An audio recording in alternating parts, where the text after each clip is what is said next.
Hey everyone, welcome to another post-video wrap-up. So in that video, you saw a short footage of us making a utility knife out of a sawz-all blade, some paracord, and a hand sharpener, and a sharpening stone we did use in that one.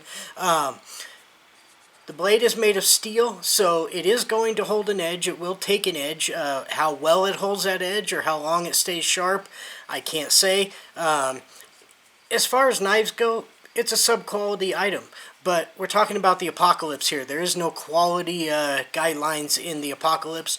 We try to build things that you might be able to make out of stuff you salvage from the burnt-out garage of your neighborhood. So, with that being said, it did take a little bit of time to make. The steel is pretty hard. It does come obviously starting out with a very flat edge, so it takes a lot of time and a lot of grinding to put a usable edge on this item. But as you saw in the test, it can saw through wood, it'll saw through bone, it'll saw through frozen meat, cuts through cordage, cuts through cardboard, that type of stuff, cuts through raw meat. So, you know, is it fancy? No. Does it work? Yeah, sure. It's a little flimsy on the blade, so, you know, as a self-defense item, I wouldn't recommend it. Could be used for that, but, you know, I wouldn't recommend a Leatherman be used as a combat knife either.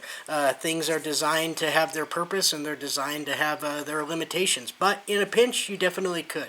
It's got a sharp edge. This particular saw blade kind of mimics the function of a Tonto tip knife, so it can be used for stabbing. Will it bend the blade? I don't know. It's designed to have some give because it's attached to a power tool.